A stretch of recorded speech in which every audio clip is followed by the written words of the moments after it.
We are live on YouTube now. Yes, please. Hello everyone.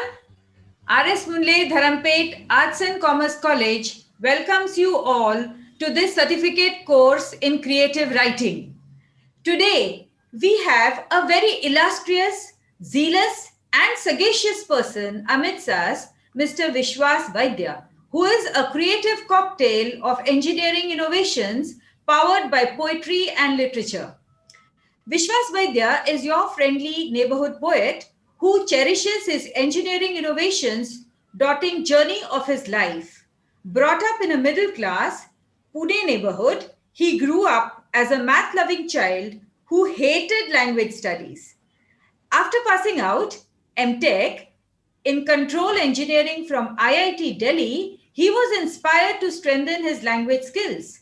This was necessary to scale the corporate ladder. In this journey, he stumbled upon literary giants like Tagore, Khalil Gibran, and Chekhov. Their influence enlightened him to connect the dots, linking literature and engineering creations as merely two different facets of an innovative spirit.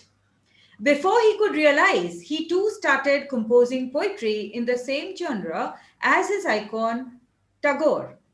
Initially, many expressed doubts if his poems were stolen Tagore creations, merely posted in his name. This could be like easily refuted through a cursory Google search. But as his poetry attracted global readers, chorus for him getting published grew every passing day. This led publication of his first poetry book, Symphony of the Night Lover, by Asra Publications, USA. This book reached all four corners of the globe. As a tribute to his poems, some readers translated them into their own mother tongues, such as Turkish, Portuguese, Albanian, and French. Prompted by this success, he has published one more poetry book, Garden of Dreams, by AABS Publishing House, Kolkata. He has recently co authored a crime fiction novel, Within the Cocoon of Love, with Meena Mishra. His creative literary pursuits fostered creative thinking in him, leading to groundbreaking engineering innovations during his professional journey as an engineering research professional.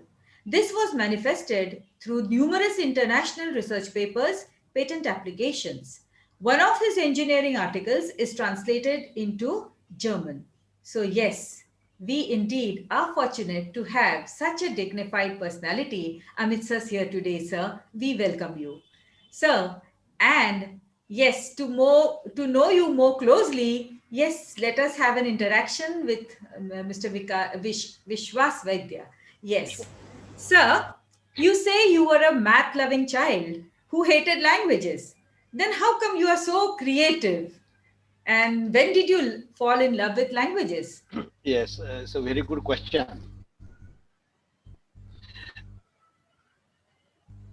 To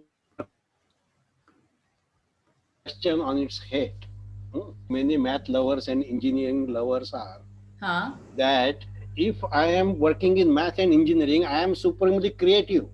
And Yes. why should I engage myself into unproductive activities like language study? Hmm. Like, Unproductive activity. yes, and Yes. that is how even teachers used to say. In our Uh-huh. time, the Huh? teachers would say, even say language teachers, forget science, and these teachers, they would say that if you are into maths and engineering, you are supremely productive, you will create wonders in your Mm-hmm. life. Like the history teacher will say World War II was won because of radar, because of cryptography, math and engineering. See the creation. Yes. Yes. Computer is a creation. Okay, so Mm-hmm. the culture, which is of course not right, is to treat only math and engineering as a productive exercise, a creative exercise, and study of languages as a waste of time. Yes. So, so being immature at that age, I went with the flow, and I found that my math and engineering abilities are really taking me ahead in my career, and in the esteem. Others are really respecting me. So this is how engineering.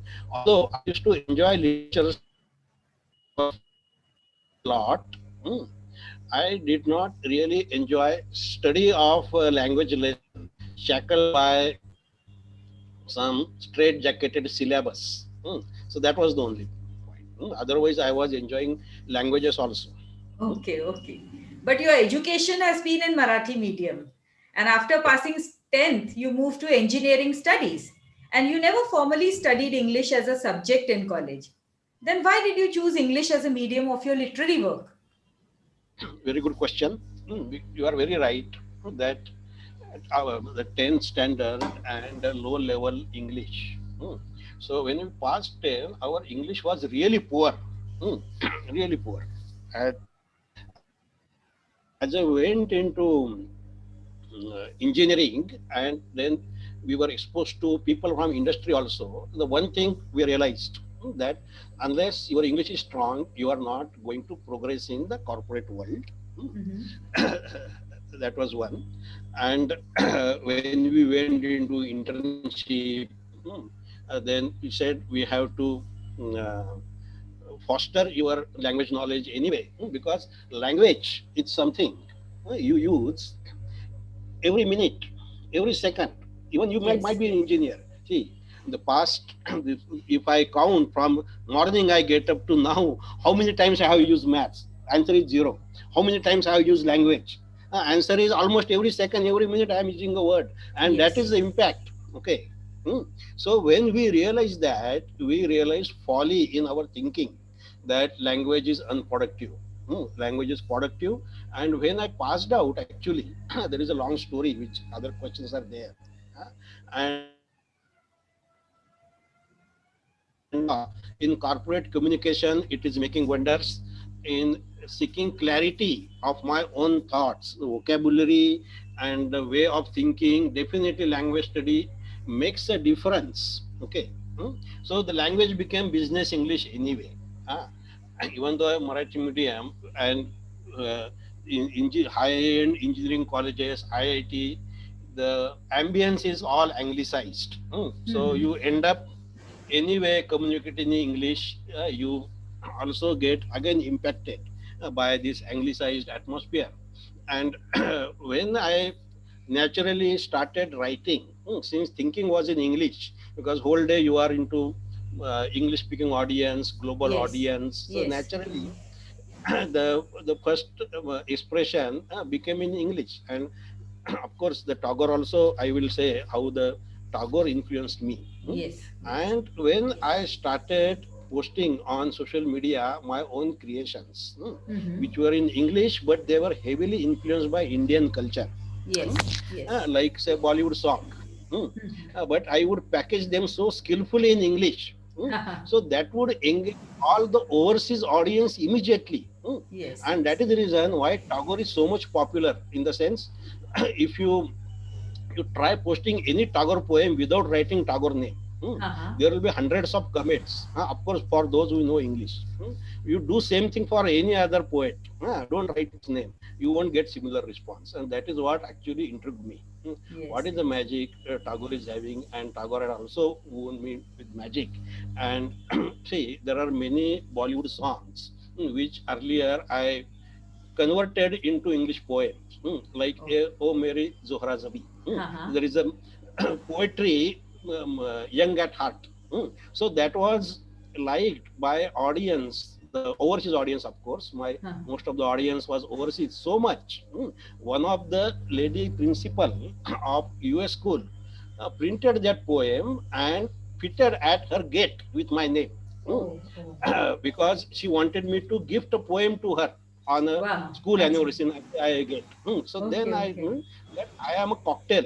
I am a combination of Indian culture, grew up in Marathi culture, Indian culture, but now my English language skills are so good, so well versed I am that I am able to package it, and that is attracting the audience. Yes, So this yes. became a USP, a unique proposition, which other English poets are not able to do.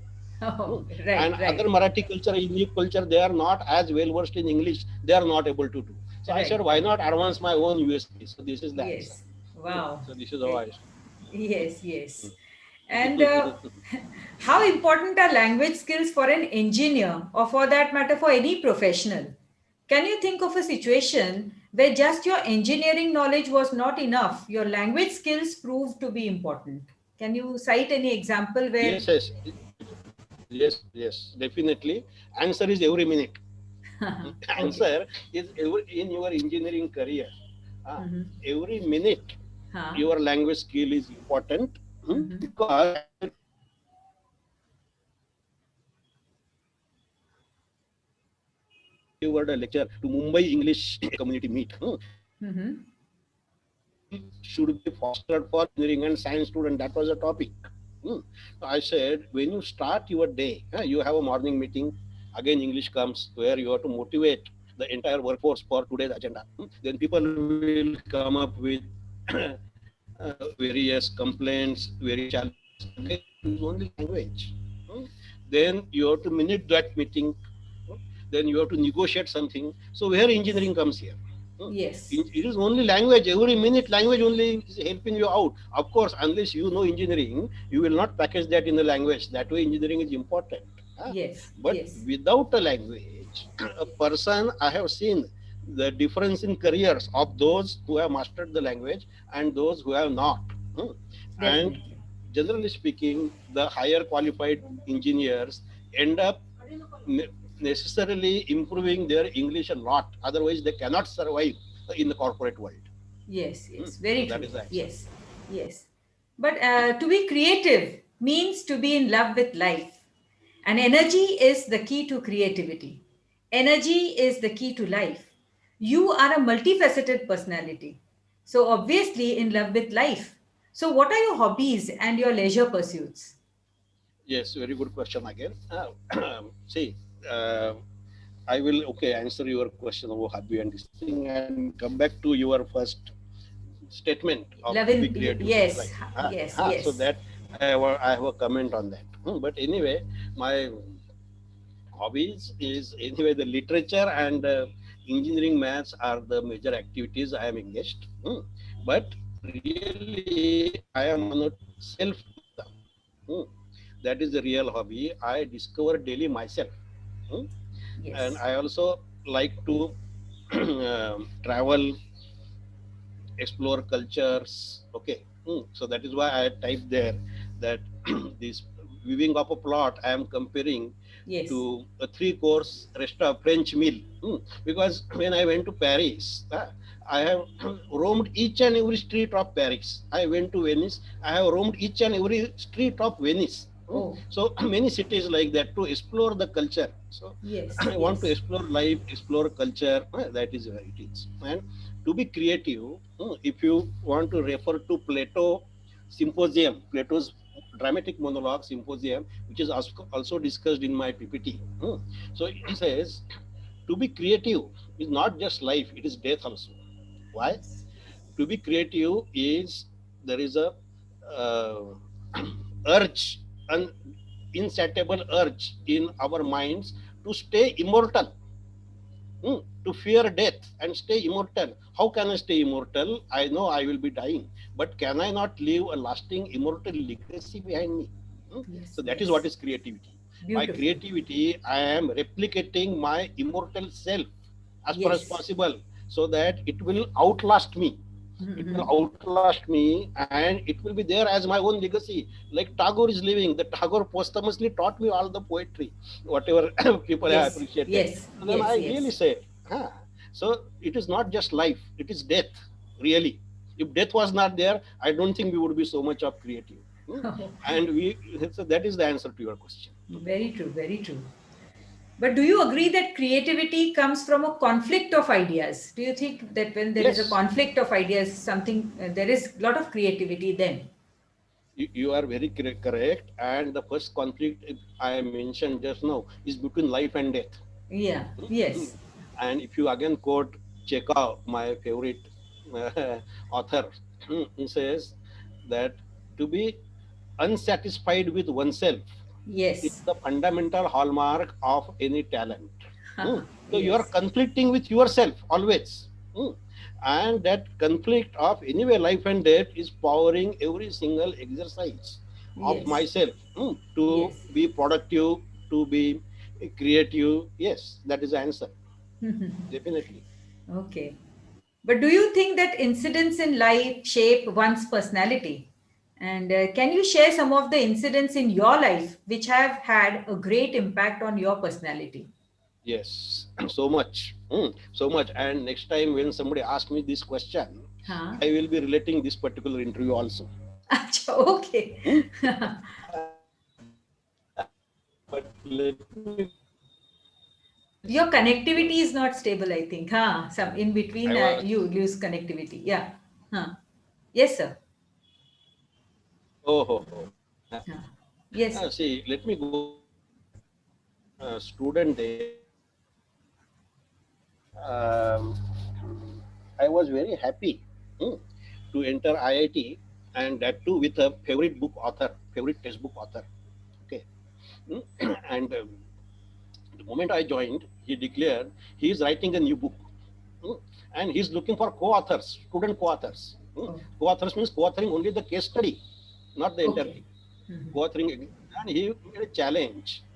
So that, he said there is a robotic arm, robotic manipulator arm. This is late 80s when the technology was still new, and he challenged, can somebody put a life into that arm, by Yes, the yes. engineering efforts, software, or whatever. And if it happens, he will include that as a case study with the student's name as co-author, author of the case study. Okay, I okay. took the challenge. I took the challenge. He handed me over the laboratory key. And such a good teacher, such a good motivator. He never told me that I have to work overnight, but Okay. he knew, that I will not now stay quiet. I will be restless. I, Yes. after dinner, went to the laboratory, and throughout night I was struggling. Huh. That time technology was quite primitive. So by the time it was dawn, my robo had started moving. Oh, It acha. was obeying all the commands. I was so happy. And Yeah. exactly at 6 a.m., my Uh-huh. professor entered the laboratory. Huh. And he was patting me on back and he said he knew. And then started the authoring of case study where he was debating. Then I realized how English is important. He would Yes. debate every single word for me for half an hour. He would say this word is occupying so many inches on the page. Yes, Publisher is yes. paying, but what value it is giving. So we will debate Yes. for half an hour, and this is how the two-page case study, three-page case study took entire month. But this particular incident really shaped me a lot, and that tells why I became a successfully publishing engineer. Practicing, very few practicing engineers, they publish, either you are fully academics or you are practicing engineer. A practicing engineer, very seldom they publish, but Oh. I was able to do that. That was one incident. Hmm. Another was demise of loved one, demise of the grandmother who I could not meet due to the constraint. And there are many such incidences. One incident was the um, I was going through one um, magazine, Marathi magazine devoted to health, and it written by pediatrician. Hmm. And that started with a Tagore poem, Color Toys.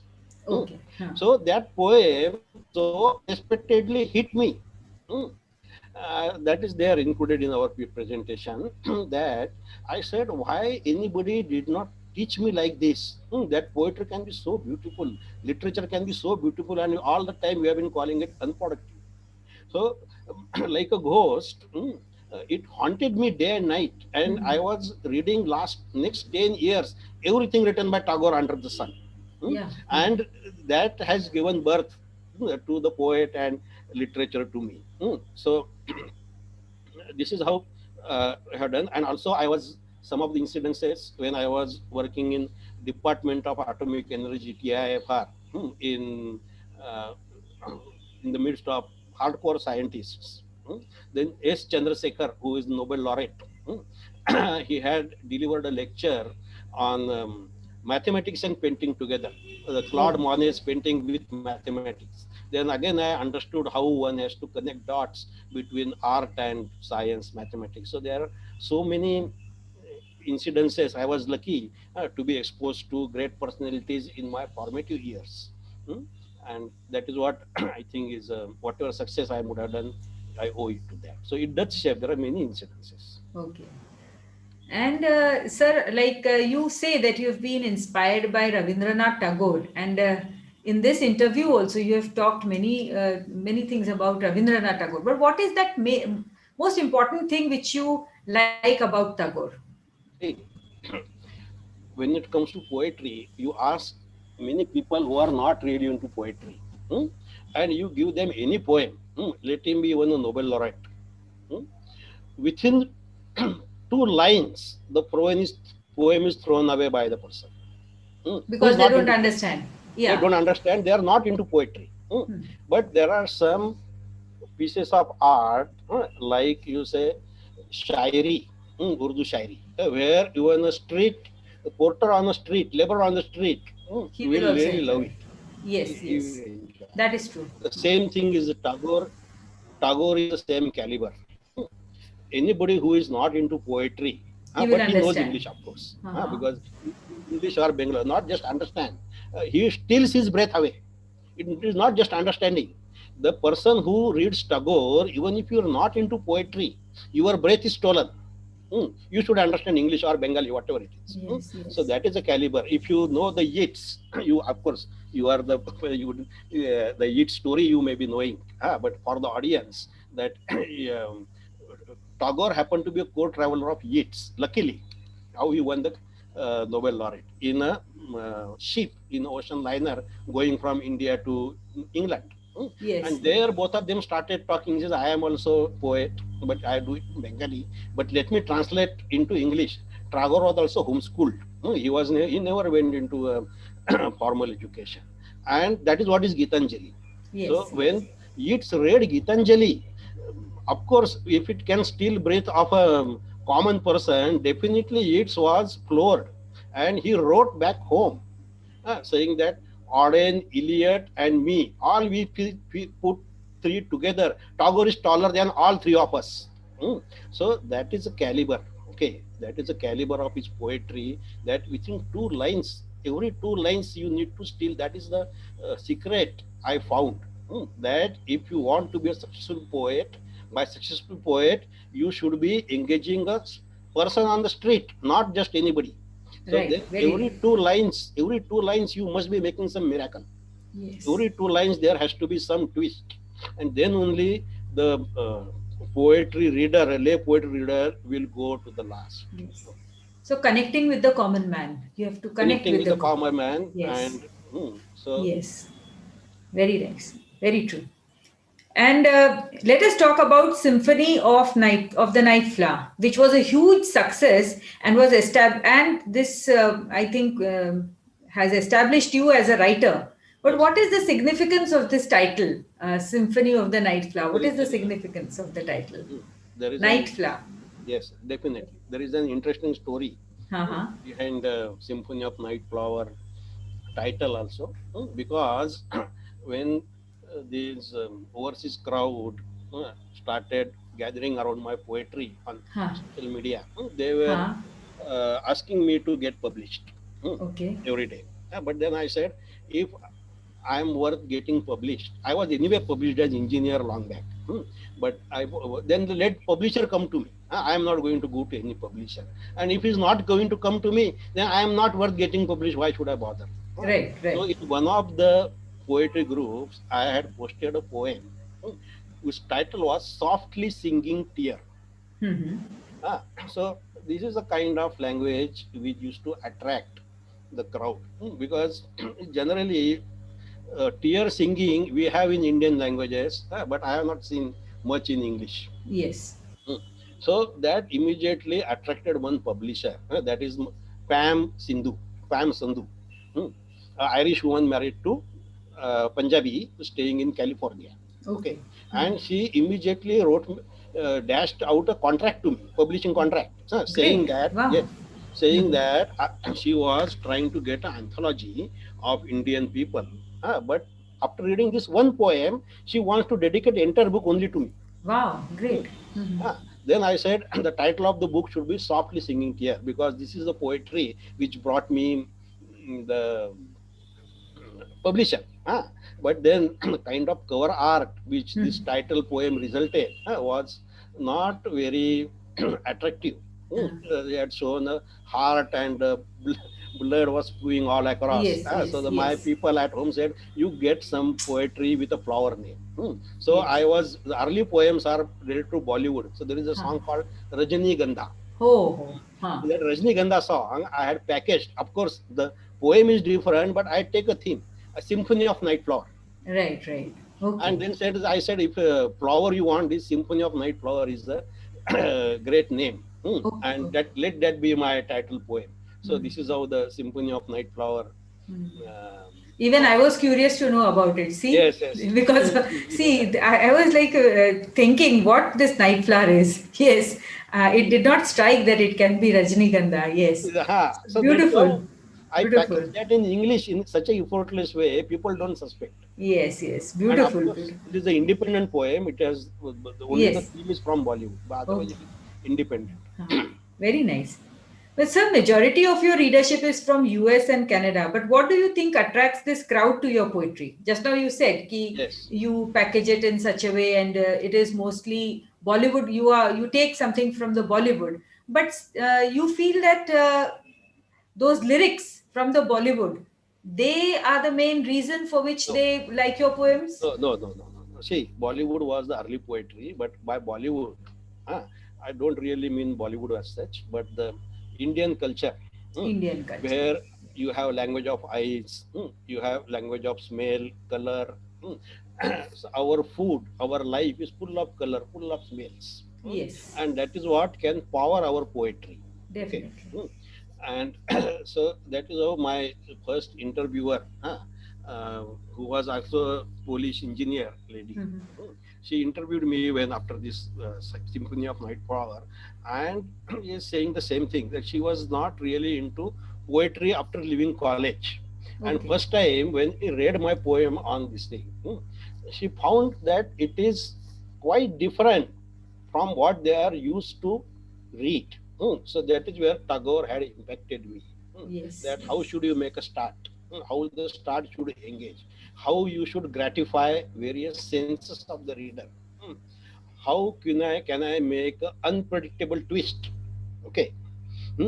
So these are the techniques which I use successfully to grab their attention, and which presumably they did not find in Anyway, other poets yes, otherwise writing anywhere or in their own this thing. yes, Like I said, you are young at heart. Similarly, Vakta Karta Jo Wafa. So there is a poem called Destiny's Darling. So only the name and the theme is there. Otherwise it goes. मैं शायर तो नहीं. Not really a poet. Lover's Pain. That is known as Lover's Pain. So the theme gave me only the cultural portion of it. Bollywood. okay, That immediately which culture, how I can start. So now I no longer really am hooked to Bollywood thing, but in early days, definitely that provided me a support. What can be a theme which can attract? yes, If it can yes, attract the attention, this song, old song of course, can attract attention of crowd here. Why can't a similar theme attract overseas? And that is what was proven. very interesting, very interesting. Yes. And recently you have co-authored a crime fiction novel. This is Within the Cocoon of Love. And writing a novel is totally different from writing a poem. What is the difference and what is the similarity between the two you feel as a writer and as far as creative writing is concerned? Yes, good. And but if you read again Tagore, Tagore has written dramas also, poems also, stories also. But all his creations Huh. are really, if you see lyrical creations, wearing another attire. Hmm. And of course, poetry is for only few seconds or few lines. Longer Yes. than that, nobody is going to read. Right. Right. Whereas the novel gives you a freedom. Novel gives you a freedom where you can really expand the topic. But the Yes. technique which I had mastered during poetry to capture readers' attention really worked here. Hmm, Okay. that how to make an opening. That is what today's theme anyway is. And I have put my own poetry lines in embedded in the novel as a Bollywood ringtone. Hmm. Wow. Very And nice. that Huh. ringtone has to do something with the plot. Okay. Okay. So definitely it is there. And Meena Mishra had written half of it, and she was Mm-hmm. stuck. And she said she wanted somebody with a different perspective. And Mm-hmm. this is how I came. And I brought a lot of sci-fi into it, uh, Okay. Okay. such that Nice. you can get dead souls alive. Hmm. Uh-huh. Through artificial intelligence. Okay, you can get. Suppose you are doing a biopic of Marilyn Monroe, Uh-huh. and the actress will read everything under the sun about Marilyn Monroe and try to mimic exactly like her. Hmm? So same thing you can teach to an artificial intelligence. That artificial intelligence becomes a de facto Marilyn Monroe come alive. Yes. And Yes. if you had asked a question to Marilyn Monroe that time, the kind of answer she would have given, this also gives. And this is how departed soul can be made alive, and the visual effects also can be added. So that is a crime fiction theme. That's Hmm. fantastic. Fantastic. Yes. Okay. And what are the groundbreaking engineering innovations you have mentioned in your profile? And why do you say that they were fostered by creative thinking? What Yes. role does literary Definitely. pursuits have in this? Definitely, I will tell you. I want to answer the second part one first. Uh-huh. See, all this requires out of box thinking. Yes. All these require out of box thinking. Hmm. And poetry is something tutors your brain to Yes. think very wildly. Otherwise, particularly, I'm into automotive engineering, and when I say groundbreaking, it may not sound groundbreaking to a lay engineer, lay person, but definitely groundbreaking to our own community. Hmm. Yes. So, like we have our team came up with the world's lowest cost BS4 engine control system. Mm-hmm. That was a groundbreaking innovation in a way. We won a lot of awards in our Tata Motors earlier. Also, in electric vehicle testing, people are using so much costly techniques. We were able to come up with a groundbreaking innovation which literally requires zero cost. Oh. And these all these ideas are such that when a person who is in our field hears it, he starts scratching at why he did not think like this. So Really? the answer Yes. is I am into poetry. Yes. You And you are think not. differently. You You think think differently. differently. Yes. And I Yes. don't want to discourage myself. Many times when engineers start going out of the box, they discourage themselves, Uh-huh. saying that why should I do it? It may be risky. If Uh-huh. nobody else has done it, how it is certain that mine will be correct? This is Yes. how that. But this poetry definitely taught me the Uh-huh. Tagore and all other. That is what I say, connecting the dots, and what I understood that these are the two sides of the same coin. Hmm. Mathematics, engineering, and literature. And I use mathematics when cracking a poem. I crack a Oh. poem like I'm cracking an engineering sum.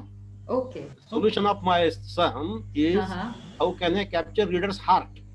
Yes. That is the solution.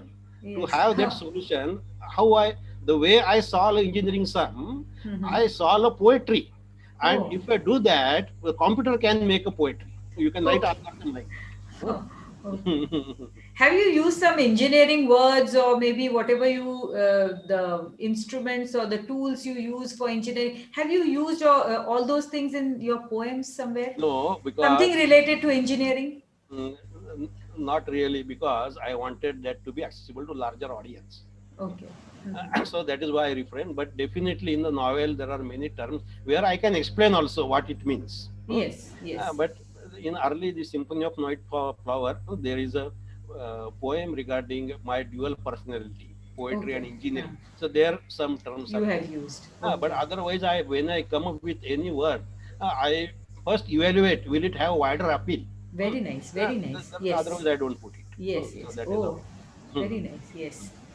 But and engineers are said to be practical people.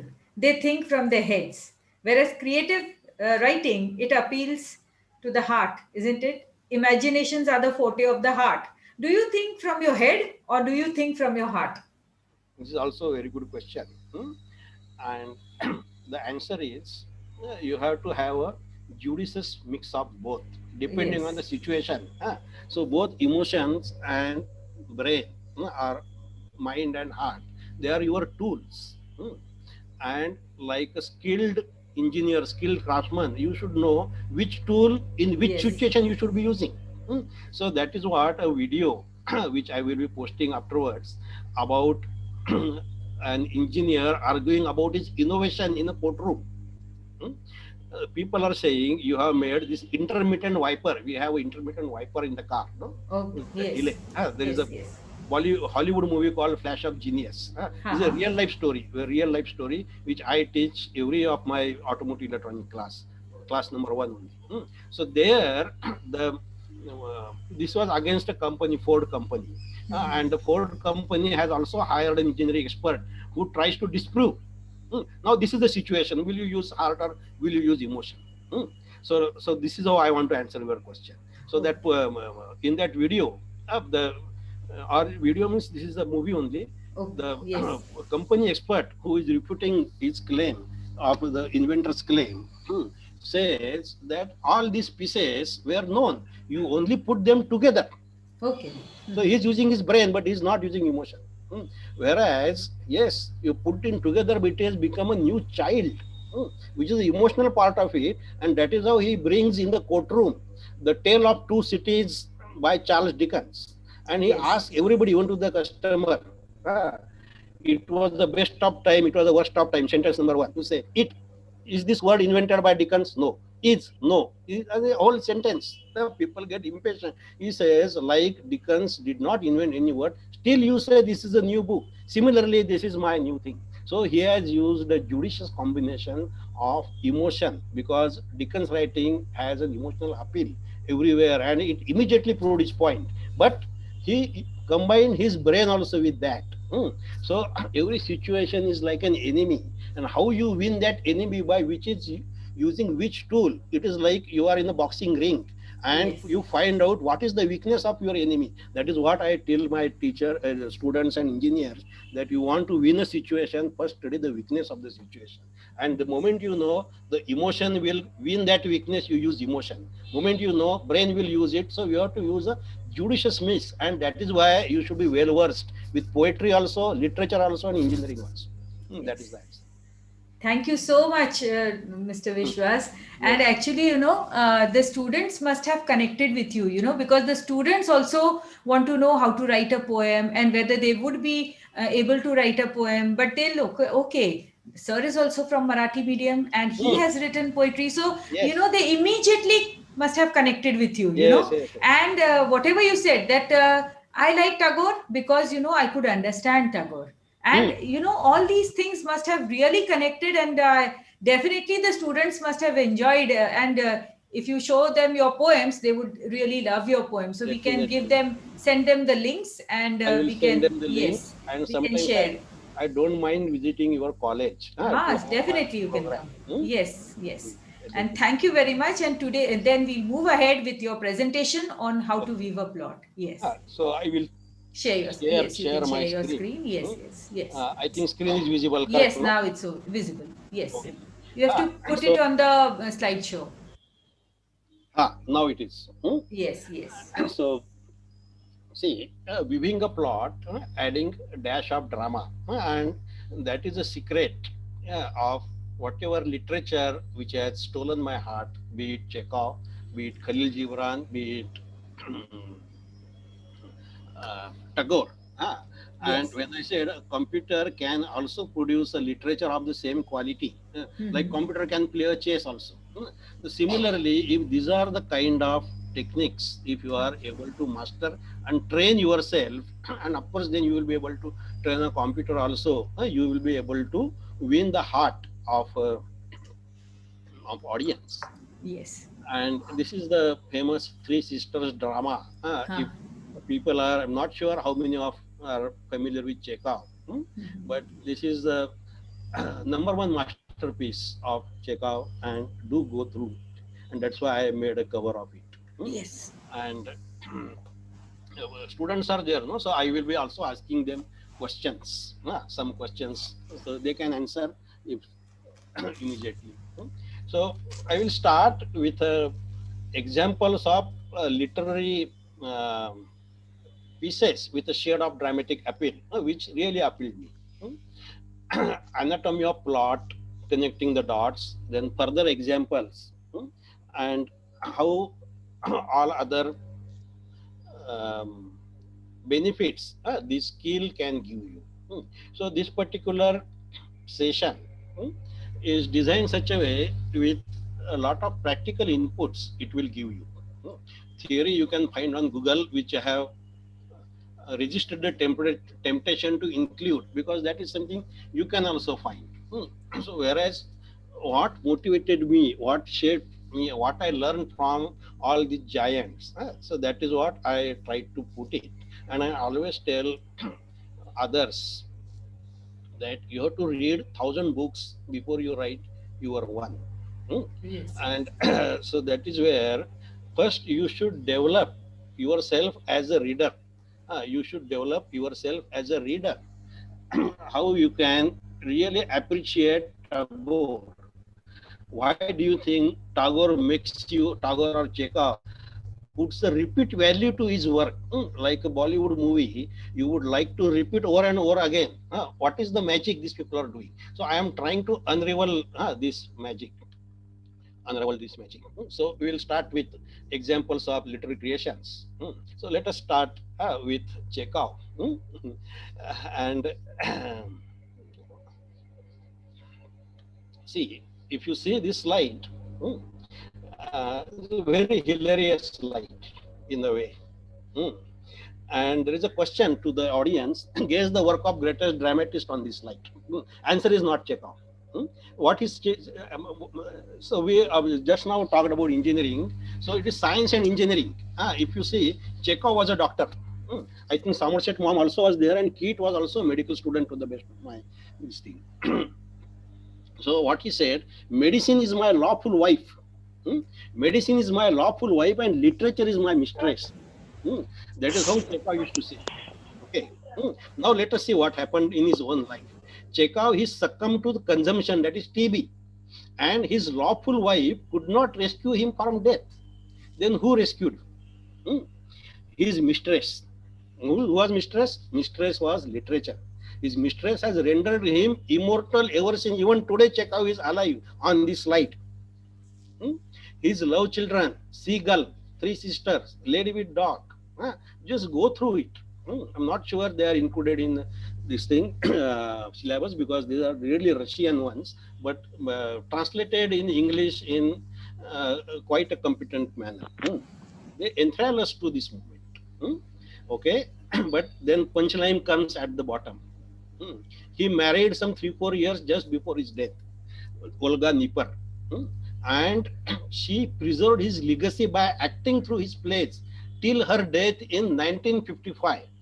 So we can see so many twists here on this slide. So we'll give some half a minute or few seconds to answer. Guess the work of greatest dramatist on this slide. Who is the greatest dramatist? Can somebody answer? Friends, you can unmute and answer. Unmute yes, and you can answer. unmute yourself. Maria, Pranali, Vedant, and Rajendra. I can see all these people. You Just can take answer. Just unmute yourself and answer. Just you can take a guess. What is the question here? Guess the work of greatest dramatist on this slide. Can somebody take a guess? Who is the dramatist described in this slide?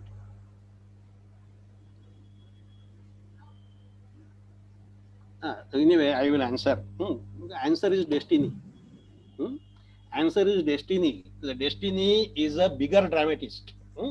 And that is why you should have your eyes open and look all around when you are studying your literature, that how the life as a drama. There is a famous sentence also. I think the whole world is a stage. and that is how it is. So another one is Symposium. This is a dramatic monologue written by Plato. Very interesting one. I was lucky enough to read it in my student days. And it has guided many of my creations. So here also, if you see the plot, uh, actually very interesting plot. It must have happened 2000 years ago. So the picture is 1509 and 1511, but the Plato was there 2000 years ago when he wrote this. There is a famous playwright who has won a competition, dramatic competition, and there is a celebration. So after dinner celebration, rather than having a variety entertainment, they say let us have a symposium. Symposium on the, so each and every speaker will have its turn to speak. Will have his turn to speak, and you go turn by turn speak. And what is the topic? Topic is love. Topic is love, and all essays or the speeches have to be read originally. Please go through them. It is air on net. The final winning speech, what the Socrates. So many times Plato has done this. He has put Socrates as a character, and all his thought, which of course he has learned from, inherited from Socrates, is put in the Socrates' mouth. He says, purpose of love is procreation. By procreation, you mean being immortal. Being immortal, because there is a constant conflict between life and death. Everybody is fearful of death, and nobody wants to die. So, given a choice, you would like to be immortal, but that is not possible. Then what is the second best option? Second best option is to leave behind a lasting legacy of your creations, immortal legacy, and that is what powers all the art, all the creation, even this plot weaving. That you would like to write something like Tagore, who is still alive, Plato, who is still alive, Chekhov, he is still alive, Just one day sec. in and day out with. Yes, yes. Hello. Ha. Yes, Miss Sheila, you want to ask anything? No, I'm Yes, sorry. yes. I'm sorry. I'm Yeah, sorry. please. Okay. But you can always interrupt me. Anybody, we can interrupt me. Actually, in a live classroom, I move between the rows and I ask people. But anyway, so that is what is the plot here, and I have not forgotten this plot for after so many years. Not just forgotten. Every time I think of any creation, the first thing I remember all these symposiums. Please mute yourself. Mute yourself. So then, this is a particular. Please mute. People have to mute themselves. Whoever is not, please, mute. Yes, good. Actually, as I said, the Tagore, when I read, this is the poem, this single poem, which turned me from a non-poet to poet. I had become a literature lover. But when I read this, I said, why nobody taught this to me in my school? This poem I read when I was into late 30s. And I said, had it been taught a couple of decades earlier, my life would have been different. Because it stole everything. Breath, my heart, my mind, everything. And it was there in most unlikely of the places. In a Marathi magazine, a pediatrician had written an article about child's health, starting with these lines. See, now you can see the way I said why Tagore is different from others. See what it says: when I bring to you colored toys, my child, I understand why there is such a play of colors on clouds, on water, and why flowers are painted in tints. And again he says, when I give colored toys to you, my child. Okay, see, he is building a plot. What is the plot? Plot is a cause and effect kind of events. So there is a cause and effect, but starts in such an alluring way that he is giving color toys, and when he looks into the mirror of child's face, he can see image of a divine parent, which is nature, God, image of a divine parent who is similarly indulging us, indulging the adults. So the child has become parent. So that is what versatile child is the father of man.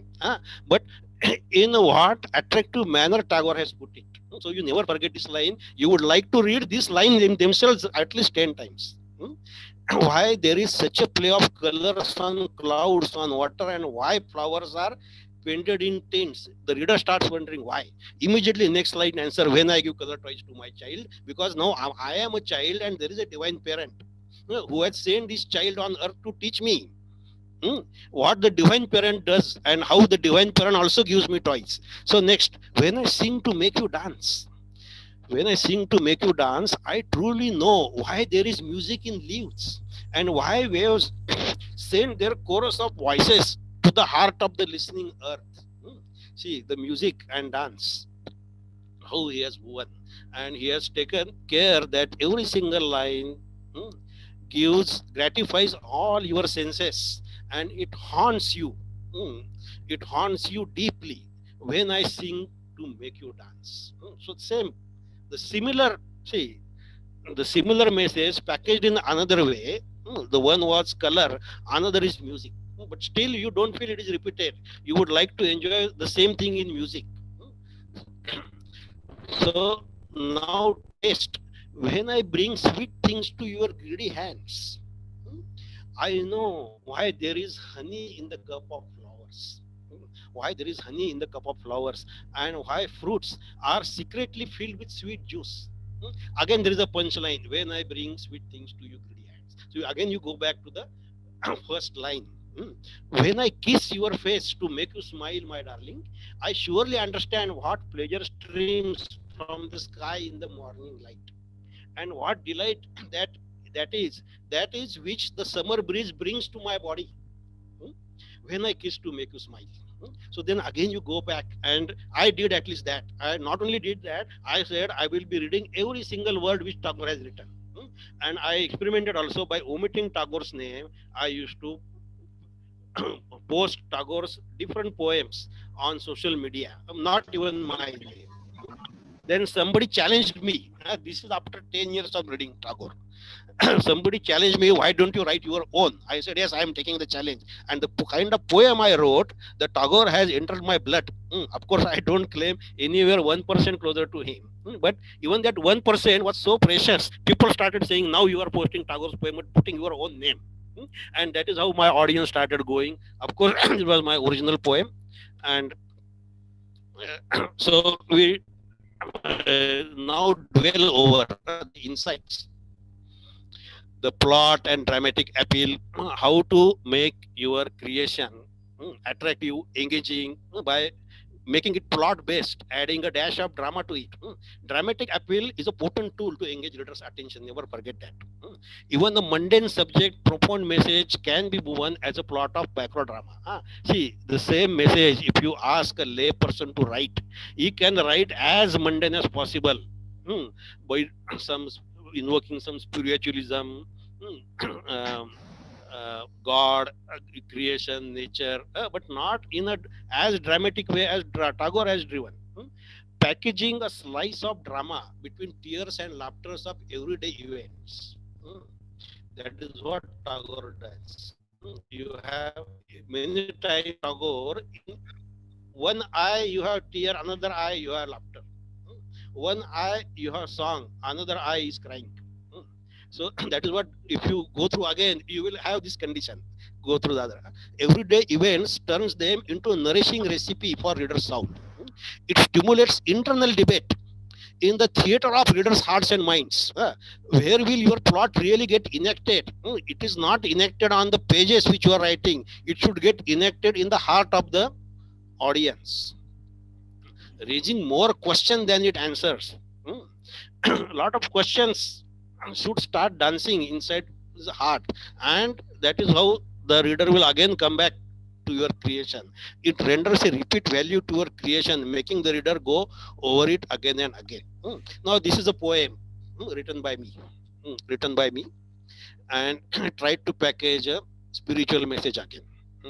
So, buried in the silken arms of love. This poem has been worldwide recognized by audience who are not into poetry. That is a real, real award is when the person on the street recognizes you. Divine, they buried in the silken arms of love. My life of gazing at the dark sweetness of the blushing night, wooed by the dimpled glory of young moon. So, um, creating the cast, building the ambience, and immediately trying to grab readers' fingers.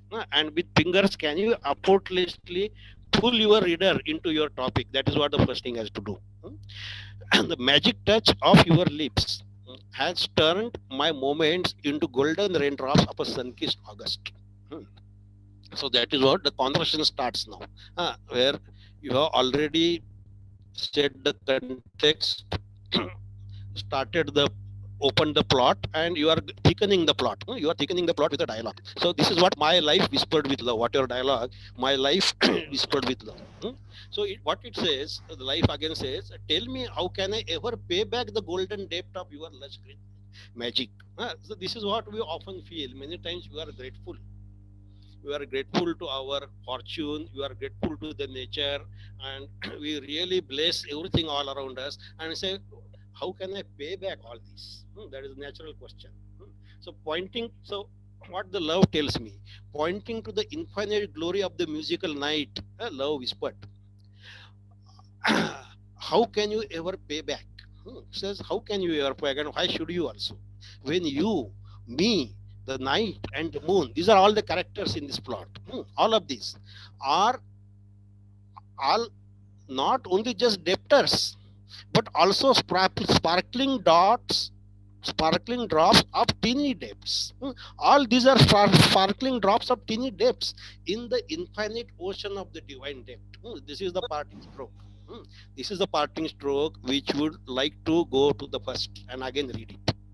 So this has been tested on readers, and this is how I am doing it. 2013 was an important year in my life when I published that Symphony of Night Flower, and that was the same year when I won employee award in my company, that winning maximum number of patents in a year, winning maximum number of patents in a company like Tata Motors from patent king of India, Mashelkar. But that is how the creativity means. That is how thinking out of box, and that is how exploring the life. Here I am myself the tourist, and I am myself the destination. I am engaging myself. So let us go to the. Now we have seen how a good plot looks like, and how a breath-stealing plot looks like. That is the first technique you have to master. You should be able to separate the breath-stealing, excellent quality of literature from the run-of-the-mill literature. That is the first skill. So which is what the first portion has done it. Now let us see. So what I said, actually,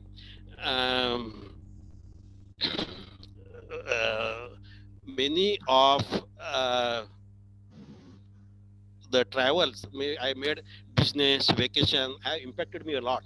And anybody who really wants to be an artist or author, just visit Paris. There is no better recipe than that. Just a month ago, I had an event in Alliance Francaise where somebody who translated my poetry into French. We had a program that I would recite in English and that person into French.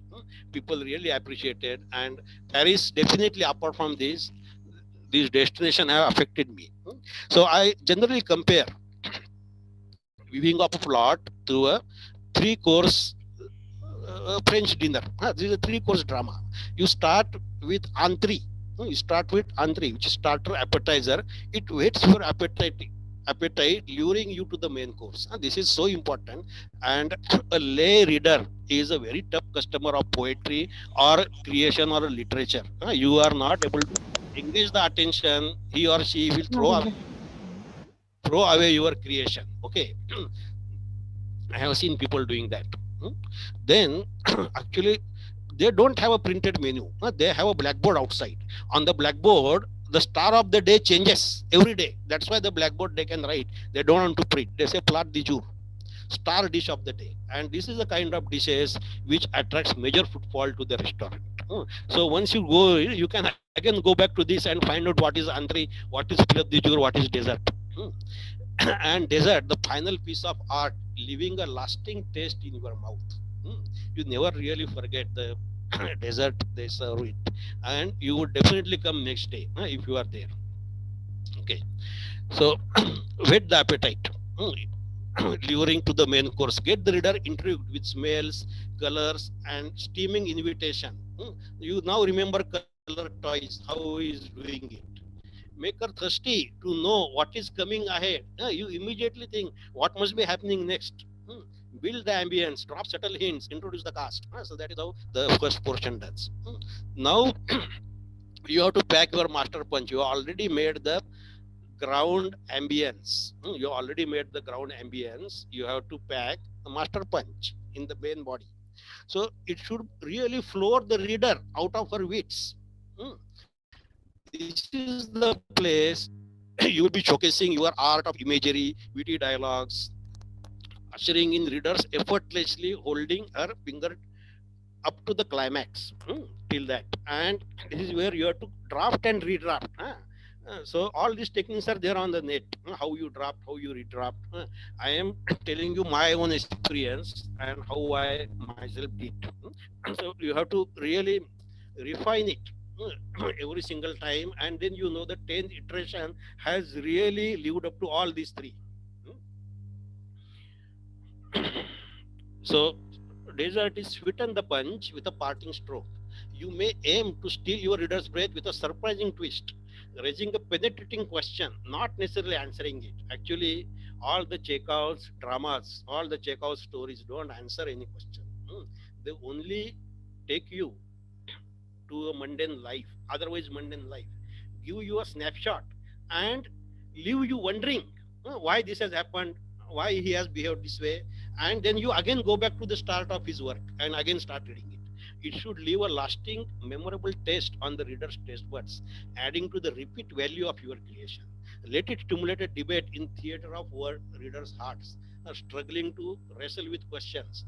The kind of debate the Plato Symposium has started in my heart to this date, even to this presentation.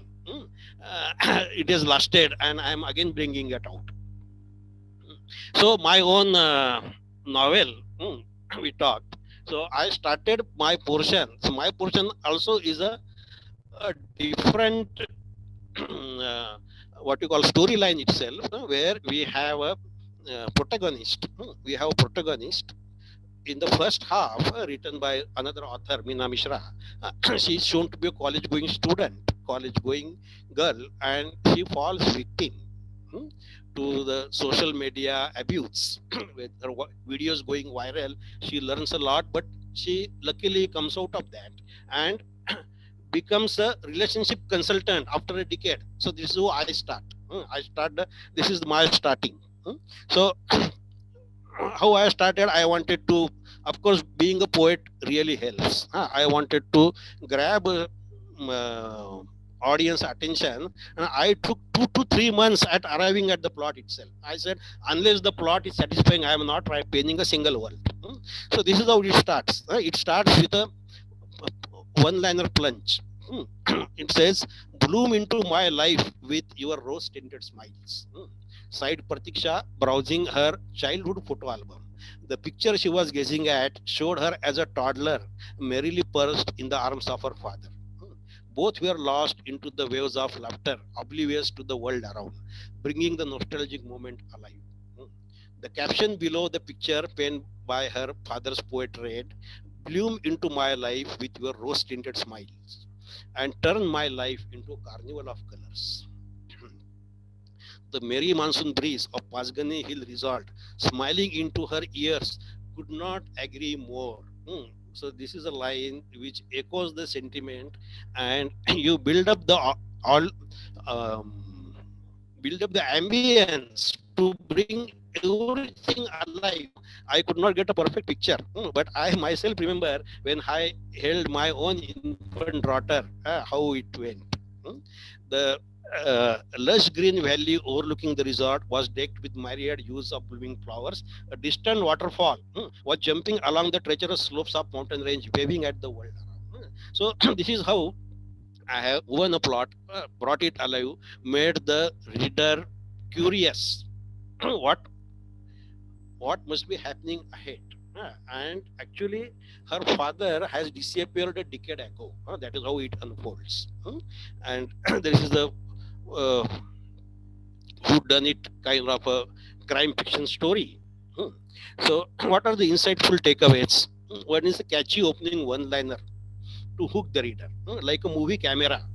You open the first scene of movie, you have a long shot. This scene opens with a long shot view of on a nostalgic note. Gradually, the scene fills up as your camera angle, starts getting into a close up.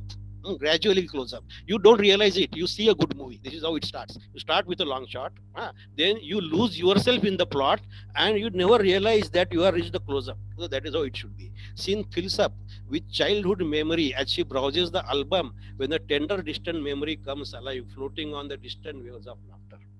So that is how she pursues it. It achieves first introduction to the character, Pratiksha, her father, painting an effortless picture of a loving relationship.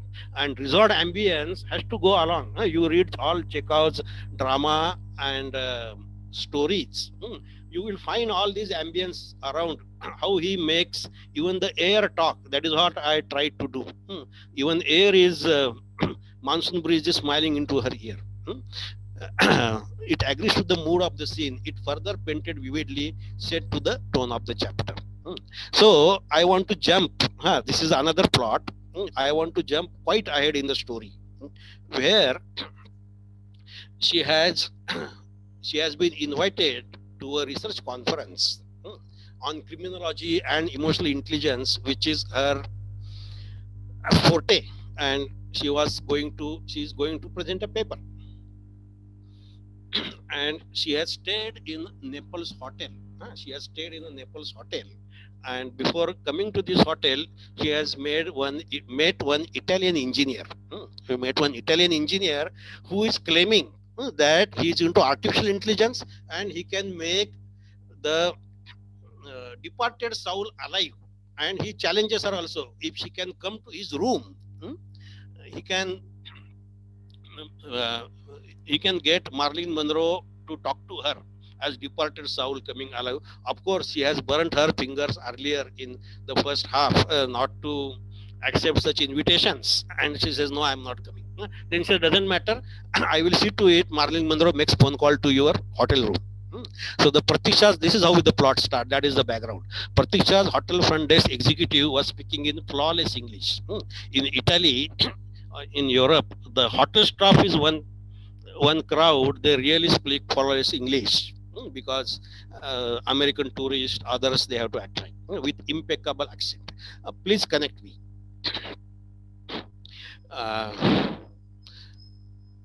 I think the first thing was lost. It says actually the first couple of sentences were that the front desk executive says that there is a lady who says she's Marilyn Monroe, wants to talk to you.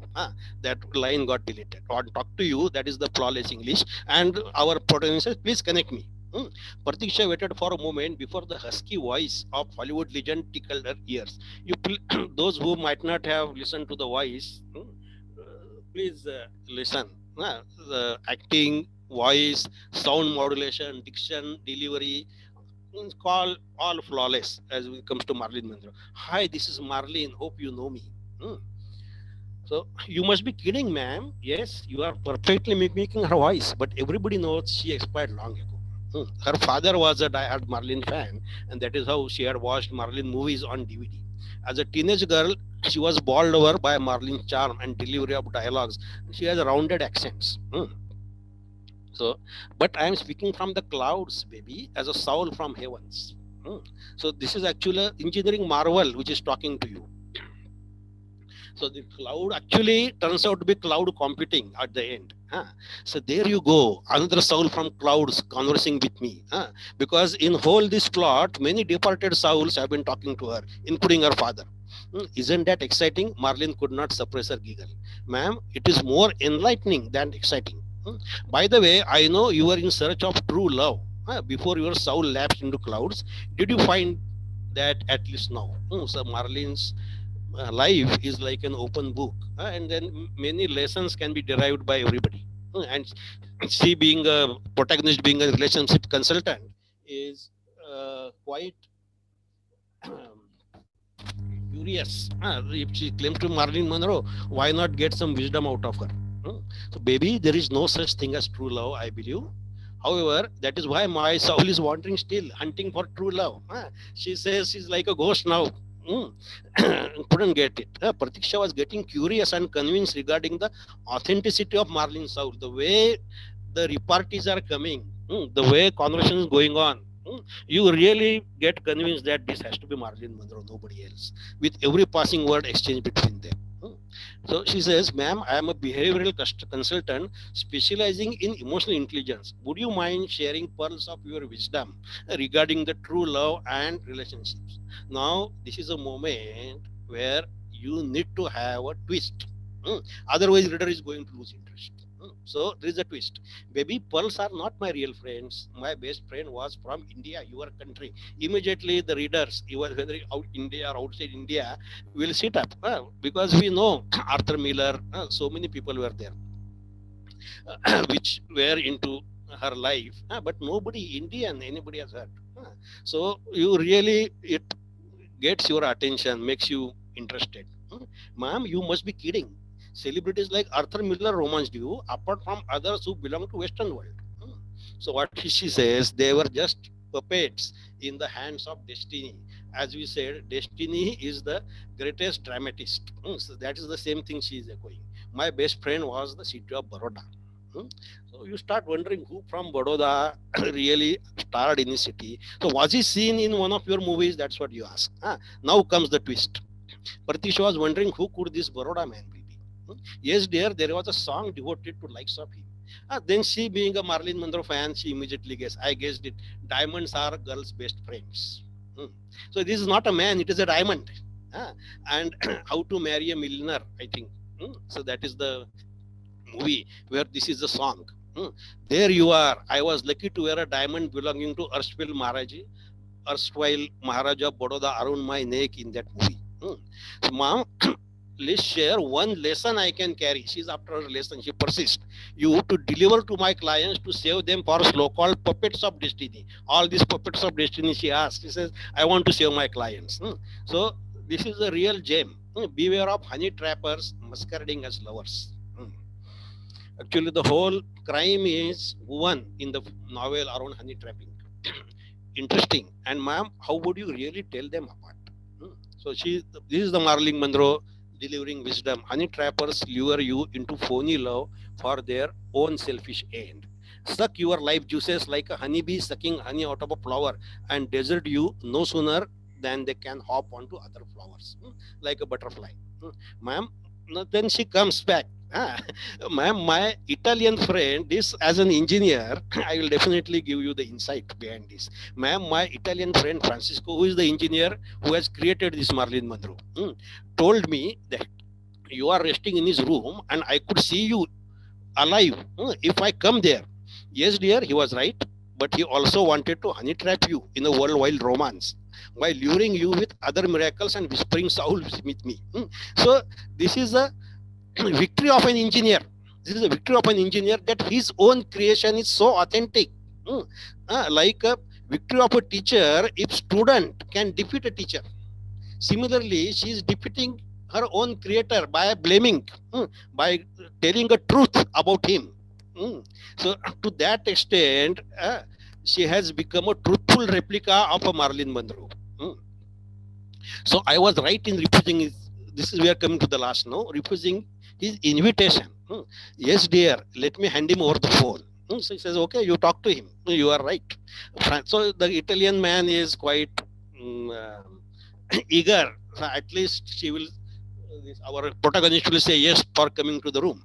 Francisco, here, you can still come to my room. That's what he says. And that is how young men are anyway. And share a glass of Martini, Italian, with Marilyn Monroe. We all you can have. So he says, really? But she has gifted me with something even more precious. Valuable advice to tell potential honey trappers apart from genuine suitors. And you are the former, according to her. Hmm, and cut the call, giving a sigh of relief. So you can see the entire plot. Hmm. Let us go through the beauty spots. Hmm. So, unpredictably engaging opening. Marilyn Monroe appearing over hotel phone. Nobody really predicts. The reader is actively immersed. You grab the hand of the reader, as we saw through this three-course dinner. I tried to imitate that. Immersed deep inside interesting conversation. You really look forward to the next word coming out of conversation. A surprise elements build up through genuinely honest sounding responses, witty repartees, and the Baroda diamond element definitely will hold your attention. You will start guessing who is the person, and it would be quite. I did research on it to see what I can put here. The plot ends with gems of wisdom governing relationship and a parting twist. It exposes the engineer. I'm sure he would have become happy and sad at the same time. Happy that his own creation has really surpassed his own expectation. It is so honest, it is so true. Uh, that creation is not hesitating to blame him also in a truthful manner, bringing alive Monroe's soul. His own engineering creation exposes him as honey trapper. So this one, this thing. Other one again I want to take from Tagore. So what is the motivation behind all these slides is what is the art of enjoying a plot. First you develop art on enjoying an excellent plot, then you will be able to write, and you compare with whatever techniques we have gone through, the French meal and other thing. So this is actually in my opinion mm, as we say, the life is a drama and every plot is a microcosm. And there is a bigger drama than this poem called Ascetic, which was written by Tagore on Tagore Beach near Karwar. So in the depth, you can now see the original Tagore language. And it is cutting through the translation. Origin must be Bengali. Still, it is powerful. In the depths of the forest, an ascetic practiced penance. With fast closed eyes, he intended to deserve paradise. But the girl who gathered twigs brought fruits in her skirt and water from the stream in cups made of leaves. He was in a penance. He was doing some tapascharya, say, and wanting to get some boon, paradise. He wanted to own paradise. The days went on, his penance grew harsher till the fruits remained untested, water untouched, and the girl who gathered a twig was sad. The Lord of Paradise was quite alarmed. That's what the other, I will not read each and every sentence. So time after time he had fought, but he has never feared the man like this. Like our corona. Like our corona, we say we can conquer anything, but suddenly you get really surprised that any small thing can really defeat you. So what he said, so you find the weakness of the situation. So what is the weakness of a man? Girl. So he said, I will decoy him so that he will not come to paradise, he will go to the girl. How does it decoy? A breath. See, this title is to see the title, verse familiar yet forgotten. This is the line. I really stole my breath away. A breath from paradise kissed the limbs of the girl who gathered twigs, and her youth ached with a sudden rapture of beauty. See how he making it come alive. Her thoughts hummed like a breeze on riffled hive. The time came when the ascetic should leave the forest for a mountain cave to complete the rigor of his penance. No, this is the final for him. He is going to win. He opened the eyes. He found the girl. See how Tagore is describing girl is appeared to him like a verse familiar yet forgotten. Such a beautiful line. See, the verse is like a hidden desire, okay, which is sleeping in his mind. That's why it is familiar, but it has slept. He has put it to sleep long ago. That's why it is distant and yet forgotten, familiar yet forgotten. And which an added melody made strange. It is forgotten, but now it has acquired added melody. added significance and added melody, because the God has also kissed her limbs into ethereal beauty. So he rose from the seat and he says, no, no, I want to go. But she is still pleading, why do you rob me of the chance? Then he said, let me sit again, think for long, and stay there only. But then the girl is feeling guilty, she goes away. She goes away. So morning, what happens? She comes, he salutes and say, I want to leave. So okay, go ahead, you go. But he doesn't live there, he sits there only. The Lord now comes. Okay, the Lord says, this is a parting twist which would like to make you come to the start. He says, Lord says, yes, I am defeated, you are won. What is the response? I no longer need it, he says. Yes. Then God is surprised, he doesn't need it after winning also. The God asked him what greater reward he desired. He says, I want the girl who gathered twigs. So this is a drama, and this drama written as ascetic also, the bigger one. But then again you go first and you again stop at this beauty spot, words familiar and forgotten. Okay. So I think this is the one of the last plots which is similar. Why I want to parallel it with the Chekhov plot. Bait. The Chekhov has an interesting story called the bait. Of course, the cultural difference between Tagore and Chekhov is quite evident here. The story opens, a banker recalls the occasion of a bet he had made 15 years before. So a guest at a party 15 years ago, there was an incident where banker was quite rich, and he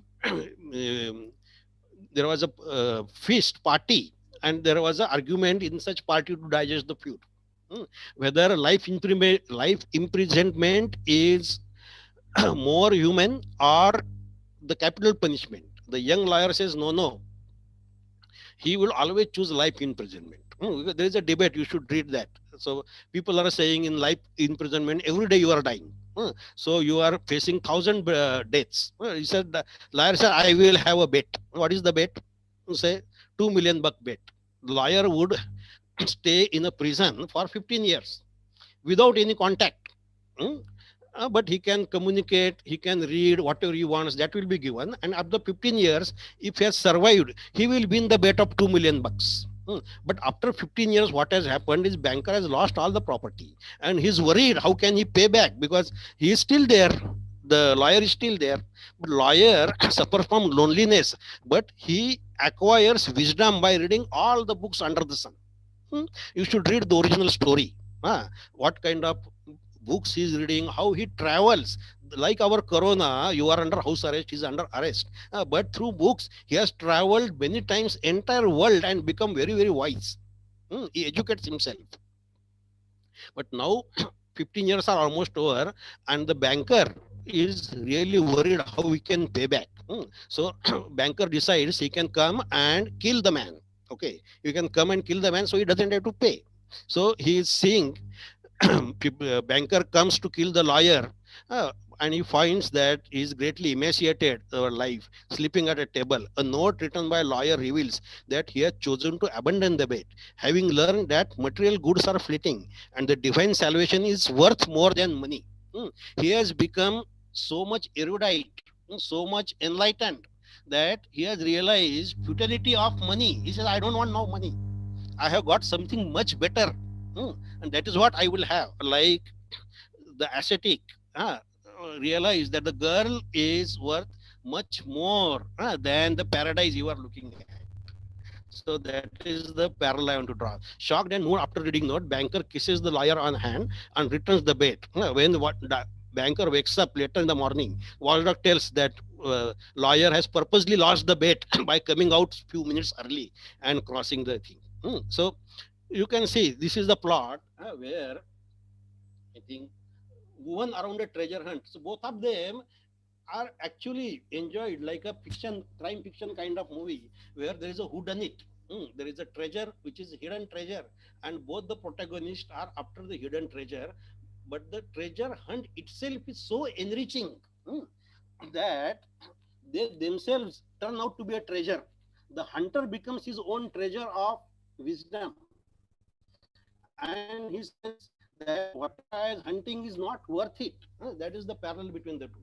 the plot will open to an insatiable quest to, or a higher goal, and you successfully demonstrate a demanding sacrifice. But by the time even the goal falls in love with them, they are disillusioned, the protagonist, and this is the utmostly profound dramatic twist. The parting twist raises many questions and fierce debate in the theater of reader's heart. So in the both Chekhov and Tagore have done achieved the same effect. So all keep thinking that ascetic will win paradise and he will win the bet. But at the end, you are really shocked by the outcome. So now let us sum up. We are approaching the end, and I can also take some questions. The session, I always tell my students, engineering students also, that I am only like a tourist guide. I will deliver you taste of paradise as we together various beauty spots. If it makes you a repeat visitor and perhaps addictive visitor to the world of crafting plots, it could be deemed as successful. My own session. Never lose sight of life around you as part of a divine plot and derive practical insights through it. Those are the examples. Sports. See, I tell my innovation student story about Muhammad Ali. Muhammad Ali and I think another one, Joe Fraser or somebody else was there, and how opponent of Muhammad Ali was younger and more powerful. Muhammad Ali, he evolved a technique to exploit weakness and win it. So this is a kind of real life dramas you can study and derive insight. Vietnam War is another thing where there are some courtroom dramas also. So you should keep your eyes open. Read the book of life also, not just book of Tagore's and Chekhov's, but there is a bigger, like Tagore himself have said, there is a divine parent. Similarly, there is a divine author around who is authoring even more divine plots. Keep your eyes open. Plot building skills are priceless.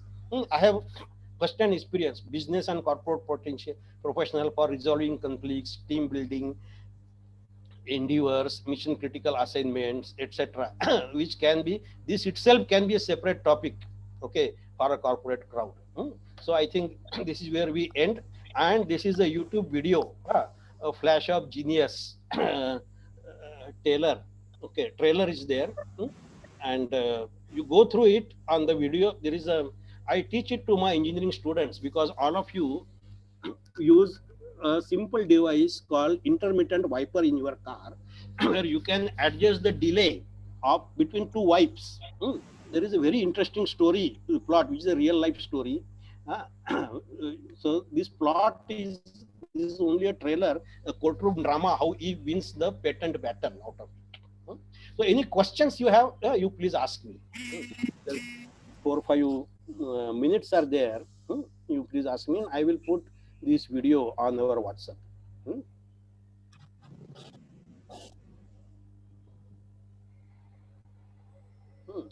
I think till you ask the question, I will describe.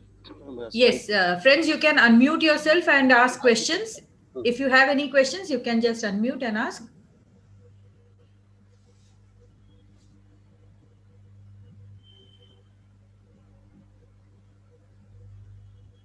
Anyone? You can type also, whatever. Yes, you can type. Don't fear. Yes. Don't fear about anything. Just ask. Yes. So, anyone? just couple of lines about the anyone.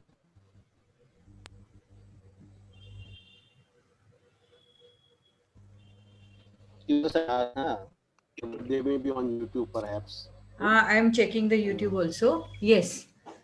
Rajendra sir, Ishwari, Ajinkya, if you want to ask any question, sir has explained this plot, weaving of the plot so beautifully that if you people are writing and if you really want to know how a plot needs to be prepared. Yes, Ajinkya? He's typing, I think so. Okay. Ajinkya? Acha, he had unmuted. That's why I asked him. Oh, Actually, getting to understand how to prepare a plot itself is right. First of all, plot itself is very important whenever you are writing a novel or a story, and how to get the plot is very important, and how to get ideas for really making this plot. You told that for this your novel, you really concentrated, or you thought about this plot for so many months. yes. So it's not an easy thing to No, think no, about a not easy. plot. Yes. Yes. You have to really observe things around you. You have to think about the theme, and then you have to work around the setting and the Yes. characters and all those things to really make your plot and whatever message you want to communicate through the story. All those things need to be woven together to get a Yes. Yeah. beautiful plot. See, even Yes. story behind an innovation can be very good thought. So, Yes. till somebody comes up with the question, I will only spend 2 minutes to Yes. explain the background about this invention of uh, and wiper. In olden days, even in mid 60s, wiper used to be either fast or slow. Hmm. But then Yes. it is only drizzling. Then it would grate on your, I mean, on your body, the kind of sound it makes over the dry glass, the wiper moving. Hmm. You cannot, if you are slow, uh, still it is not possible. Then your vision is affected. If it is fast, then it grates, wipes it too early. Hmm. And this was a pain point nobody was able to solve. And our engineer, which is a real life story, he attended a party, but somebody's birthday party, where a champagne cork was unpopped, uncorked, and it hit his uh, eye. So when he was going home, there was a slight drizzle. Hmm. And as the wiper was making sound, his eye was blinking. His eye was blinking suddenly. Then he said, "Why can't this wiper blink like this?" Okay, this is how it sowed the innovative seed in his mind. Many of the innovations are like that. And then he built a system which will give the intermittent wipe, and the company, Ford company, purchased it. And then there was a battle. And definitely this video he was to be learned. So actually, every automotive innovation is like that. I enjoy a lot when I explain it to our engineering students. So people can Yes, they ask can ask and they can write in the chat box chat also. box. And yes, we can get back to them. And so we'll, I think, stop sharing so that we can talk to you. Yes, please. Yes, yes, yes. Definitely, definitely. I can stop sharing. Okay. Uh, uh, Yes, so many people are thank you. here. Yes, and we all loved your session, sir. And because all the stories really flashed in front of our eyes. We could really imagine the Yes. characters. We could imagine Marlon Munro talking to us. Like I could Hmm. Yes. really feel that Hmm. yes, I'm really talking to her, or something like that. So Yes. your characters really have come to life, and Yes. so this is the most important thing when your characters speak to you. So this is a Yes. fantastic feeling, and thank you for telling our students how to weave a plot, that which is Yes. a very important, and that is the heart and soul of a story or a novel or anything. So I think this was the most important thing, and you dealt with each and every aspect and in very detail, Yes. Yes. and you came to down to the level of the students and explained things in a very simple manner. So that is what touched me. And the most important thing is you compared this setting of the plot with the three-course meal. That was Hmm. a fantastic thing, right, Yes. Yes. right Yes. from the entry to the dessert. Yes. Yes. Yes. And how what happens when you enter, how's the soup, or how are the starters, how they, yes, and then you are really waiting for the main course, and then what happens with the dessert, and after the dessert you really want some more also. So that is the feeling you should have when you read a Yes. book or when you read a novel, and you Yes. should go with that feeling that yes, you wanted more. So yes, so that was really fantastic, and thank you very much, sir, for accepting our invitation and yes, coming over and giving this presentation on weaving a plot and adding a dash of drama. So thank you very much. And friends, curiosity about life in all of its aspects, I think, is still the secret of great creative people. Today, we have seen how creative is the soul of this true scholar, Vishwas Vaidya. And so, friends, creative thinking in terms of idea creativity is not a mystical talent. It is a skill that can be practiced and nurtured. So, get going and happy learning. Thank you very much. Thank you. Thanks a lot. Thanks a lot.